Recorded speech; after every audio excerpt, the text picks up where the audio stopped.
Cristologia, aula de número 4.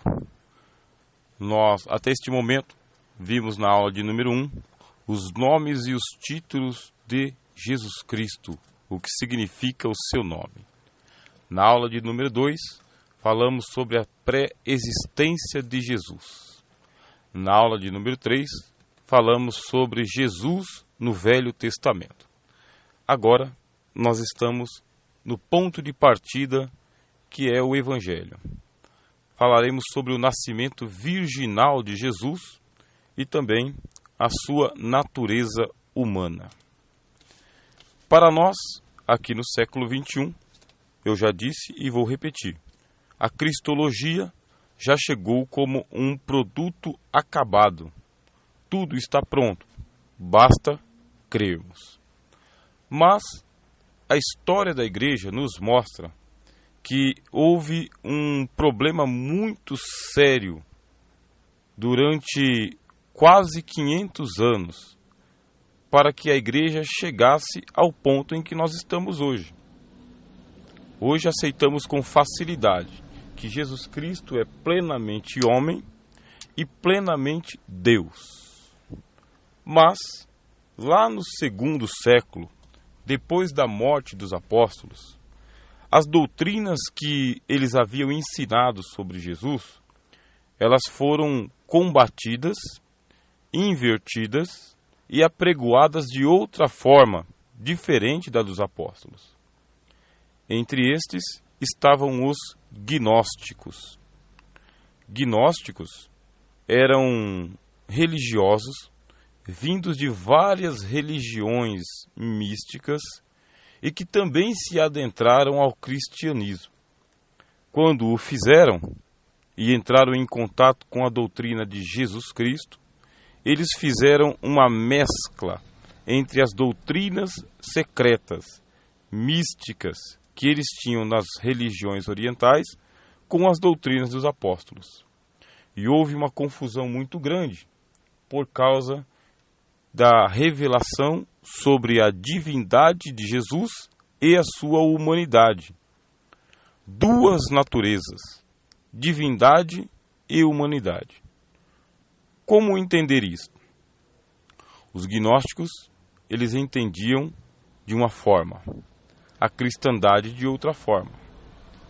E eles acabaram ocupando muitos postos de liderança e de influência na igreja, inclusive, se tornando pastores, bispos e líderes comunitários.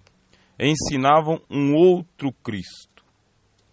Este outro Cristo, ou ele era plenamente humano, ou ele era plenamente divino. Mas humano e divino, não. Por isto, a igreja demorou quase 500 anos para identificar estes homens, estes segmentos chamados de segmentos heréticos, identificá-los, combatê-los e vencê-los. Quase 500 anos. Hoje, a cristologia é totalmente pronta. Jesus Cristo é plenamente homem. Como que essa história começa? Começa com o nascimento virginal de Jesus. Sabemos pelo Evangelho de João que Jesus é o Logos, ele é o Verbo, que ele possui uma pré-existência. E a pré-existência de Jesus deve-se ao fato de sua divindade. Ele pré-existia como Deus, era Deus. Antes de seu nascimento virginal, Cristo jamais havia vindo ao mundo, pisado na terra. Ele tinha os seus anjos, mas ele pré-existia em forma de Logos, ou seja, Verbo, Palavra de Deus. A partir do seu nascimento, agora Cristo está assumindo a humanidade, a natureza humana. Pela lógica, isto é impossível. Não pode ser assim. Mas o anjo diz, quando ele aparece a Maria, para Deus, todas as coisas são possíveis. ele quis se encarnar. O Evangelho de João diz: o Verbo se fez carne e habitou entre nós. Se fez carne, ele assumiu a nossa natureza humana. Ele assumiu a nossa história. E passou por um processo que você vai ouvir falar aqui em Cristologia pela primeira vez. Mas se você já é um estudante há algum tempo, não vai ser novidade. Que processo foi esse? Processo de esvaziamento. Como assim? A palavra grega é kenosis. Cristo passou por um processo de kenosis, esvaziamento. Ponto de partida. Ele é o Verbo. Ele é Deus. Ele estava com Deus. Antes de vir ao mundo, houve uma preparação profética para que ele viesse ao mundo. Deus anunciou, através do Velho Testamento, que um dia o Logos viria, o Messias viria, o Cristo viria. De Adão a Jesus, nós temos 4.000 anos de história bíblica. Esta é a cronologia bíblica. Não estamos nos embasando pelas ciências naturais dos ateus. Estamos nos embasando pelo material bíblico que temos em mãos. De Adão a Jesus Cristo, a cronologia conta 4.000 anos mais ou menos de história, e não mais do que isto. Durante 4.000 anos, Deus preparou o caminho para o Cristo vir ao mundo. Mas ele era um mistério oculto no Antigo Testamento, revelado por meio de sombras, tipos e profecias. Os judeus, que foram os donatários da revelação do Antigo Testamento, eles tinham isto como um mistério. Não era claro, não entenderam. Por isto, quando Cristo veio, não o aceitaram, não o receberam. Não o receberam porque era um mistério de Deus oculto em mistério mesmo, em Deus. Assim, quando chegou a época do nascimento de Jesus Cristo, havia uma profecia no Antigo Testamento, por meio do profeta Isaías, no capítulo 7, versículo 14, aonde o profeta, falando pelo Espírito Santo, disse: eis que Almá dará à luz um filho. O que é Almá? É uma palavra hebraica com dois sentidos. Uma jovem mulher ou virgem mesmo. Pode ser traduzido por jovem e pode ser traduzido por virgem. O que fez o evangelista Mateus, que foi o servo de Deus que citou Isaías? Ele usou a palavra Almá como virgem.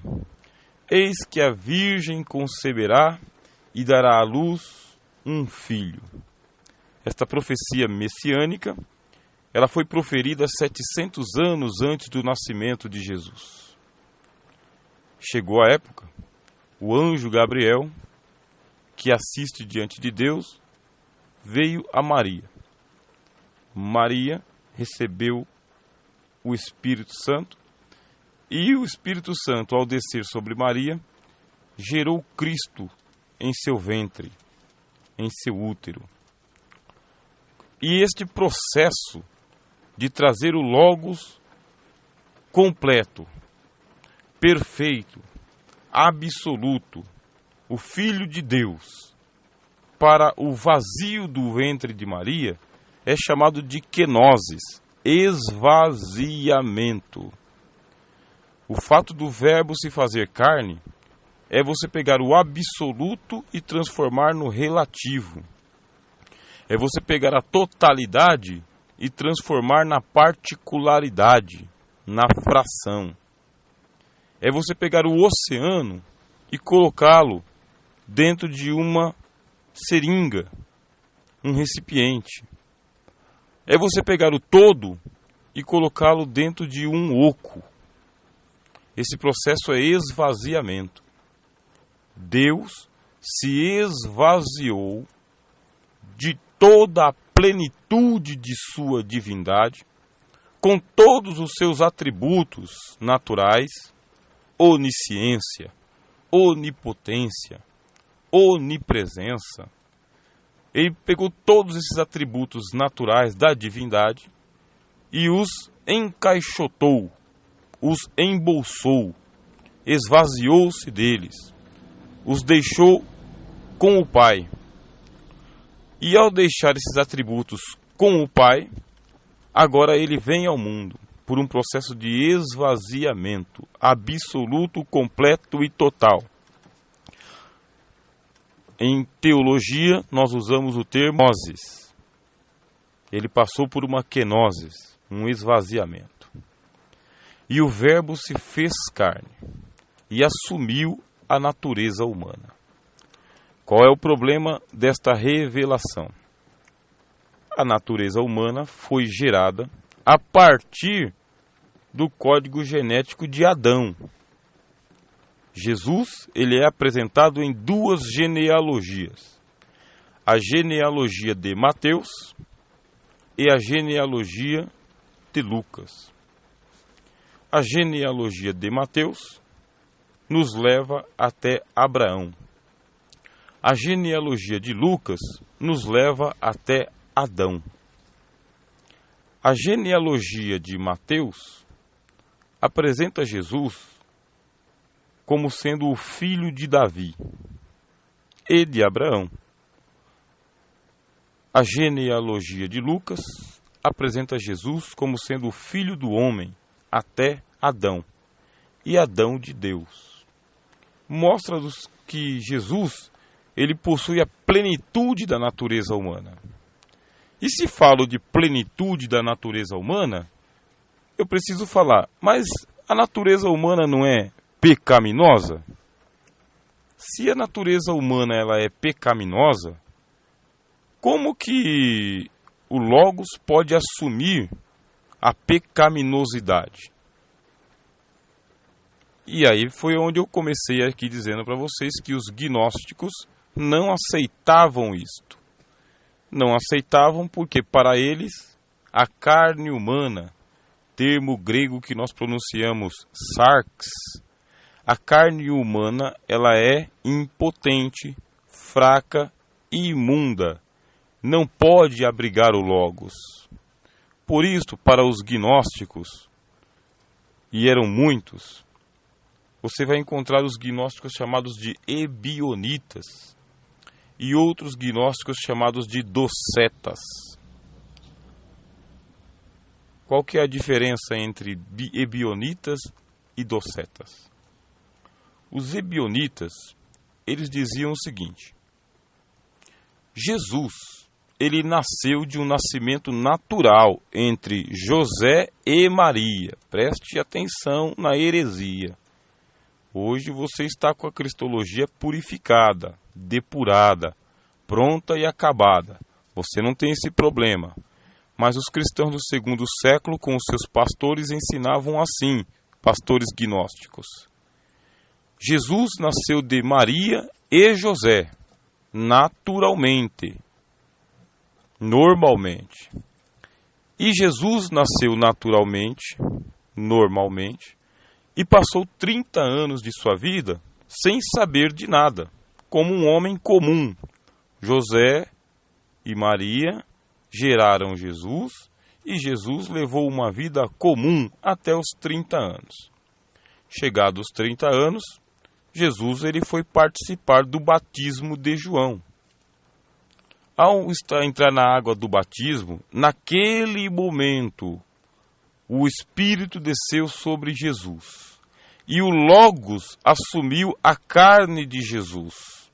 A partir do batismo, Jesus é o Cristo. Antes do batismo, não. Ele é apenas Jesus, filho de José, o carpinteiro. A partir do batismo, o Logos se apropria da carne de Jesus, desce sobre Jesus e agora ele é o Cristo de Deus, santo a partir do batismo, imaculado a partir do batismo. E o Logos permaneceu sobre Jesus durante todo o seu ministério terreno. Durante este período, Jesus é Cristo. No dia da sua morte, o Logos ainda estava sobre Jesus. Mas, na hora em que ele morreu na cruz, que ele foi pendurado, o Logos o abandonou. Porque o Logos não pode morrer. Logos é imortal. Você compreendeu o fundamento da heresia dos gnósticos ebionitas? Gnósticos ebionitas diziam que o Logos assumiu a carne de Jesus por 3 anos durante o seu ministério. E na hora da morte, que ele disse, está consumado, o Logos o deixou e Cristo morreu. Não Cristo, mas Jesus. Por quê? Porque os ebionitas não diziam que Jesus tinha 2 naturezas, a humana e a divina. Ele possuía apenas a natureza humana e a natureza humana herdada de Adão, que é herdada com pecado. E que o Logos o assumiu durante 3 anos, mas como o Logos não pode morrer, o Logos o abandonou na cruz. Por isso Cristo disse, poder meu, por que me abandonastes? Que na nossa tradução está escrito Eloi, Eloi, lema sabachthani, ou Eli, Eli. Deus meu, por que me desamparaste? Esses são os gnósticos ebionitas.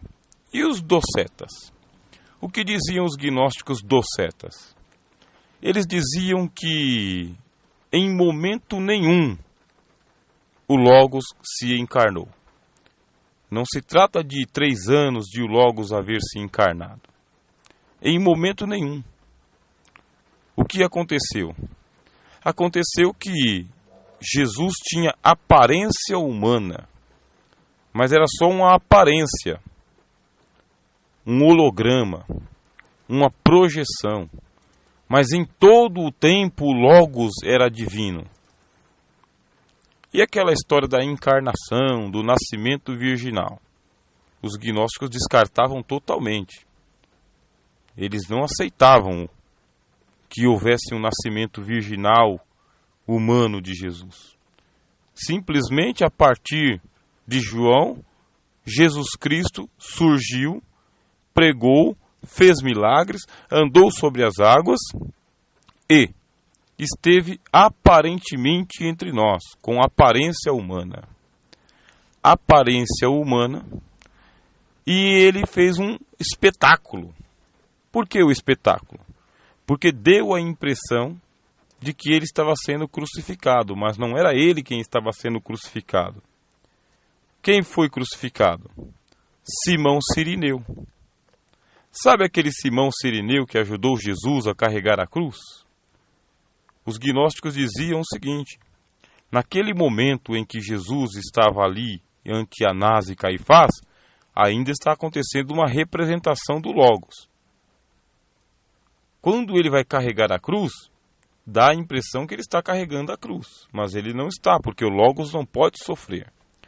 E quando Simão Cirineu assumiu a cruz, o Logos desapareceu e Simão foi crucificado no lugar de Jesus. E eles diziam, e os apóstolos confundiram, porque o Logos os confundiu. E os apóstolos confundiram Simão Cirineu com Jesus, mas não era Jesus Cristo, era Simão Cirineu que foi crucificado, e não o Logos, ele desapareceu. Este aí é o Jesus Cristo dos docetas. Cristo tinha aparência humana. Mas por que isto? Por causa do problema do pecado. Jesus Cristo, diz o Novo Testamento, é imaculado. Daqui vem a doutrina da Imaculada Conceição. Jesus Cristo assumiu a carne humana sem o pecado de Maria. Quando isto aconteceu, aí os gnósticos diziam, então Deus trapaceou. Ficou escandalizado? Sim, eles ironizavam mesmo. Quer dizer então que Deus trapaceou. É lógico. Se o Cristo pega o corpo de Maria, mas não pega a sua natureza pecaminosa, então o Cristo trapaceou. Assim fica fácil vencer o pecado. Você já nasce sem ele. Se nasce sem ele, então você vai não cometê-lo com mais facilidade. Por isso, ele não é plenamente humano, é um trapaceiro divino. Parece blasfêmia para você? Parece um escândalo para você? Este é o problema cristológico. Como que a igreja resolveu isto? A igreja ainda não resolveu. É um dogma. O que é dogma? Dogma é uma doutrina que se aceita pela fé. Isto é dogma. É uma regra de fé. Creio e ponto.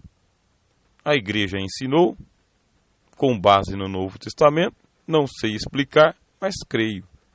Qual é o dogma? A Imaculada Conceição de Jesus Cristo. Nasceu sem pecado de natureza humana pelo corpo de Maria. Teologicamente, como se explica isso? Se explica assim. O pecado é transmitido pelo pai e não pela mãe. As mulheres herdam o pecado por causa do pai e não da mãe. O que é que a mãe confere ao ser vivo? De acordo com a teologia do Antigo Testamento, a mulher ela é a geradora da vida. Da vida. Ela não é a geradora do pecado. O pecado entra no mundo por Adão, não por Eva. Se você participou e prestou bastante atenção na matéria de armatiologia, explicamos detalhadamente para você que o pecado ele entra no mundo por Adão e não por Eva. Caso Eva houvesse comido daquele fruto e Adão nunca, o pecado jamais viria ao mundo, porque o pecado não viria por Eva, a mulher, viria apenas pelo homem. Esta é uma explicação da teologia do Antigo Testamento. Por que Jesus Cristo tem uma natureza humana isenta do pecado? Porque o pai dele é Deus e não José. E o pecado vem pelo macho, pelo homem, pelo pai e não pela mãe. As mulheres hoje elas são pecadoras porque nasceram de uma junção do pai e da mãe, do sêmen e do óvulo. Por isto, as mulheres são pecadoras, herdaram o pecado do pai. Você vai aplicar isto a Maria, mas Maria não tinha um pai? Sim, Maria tinha um pai. Maria era pecadora? Sim, Maria era pecadora. Maria era pecadora. Herdou o pecado de seu pai. Mas na hora em que ela gerou o filho, ela não transmitiu a natureza do pai dela para Jesus Cristo. Porque na concepção, a mulher, ela gera a vida. Ela não gera o pecado. Ela só gera o pecado quando ela recebe o sêmen do homem. E no sêmen do homem está o pecado que é transmitido para o filho. Este é um ponto de fé. Vem da teologia do Velho Testamento, do Antigo Testamento. A natureza pecaminosa, ela vem do macho, do homem, não da fêmea. A fêmea herda a natureza do pecado porque foi gerada pelo macho. Bom, como eu disse anteriormente, isto é dogma, tá bem? Ponto de fé. Imaculada Conceição de Jesus. Nascimento virginal. Cristo é gerado pelo Pai em Maria, é gerado imaculado, mantido imaculado, e pelo nascimento ele herda a natureza humana em sua plenitude, sem a presença do pecado. Plenamente homem. Vou terminar esse áudio para que você possa tomar anotações. Sou eu, professor Rogério de Souza. Que a paz esteja com você.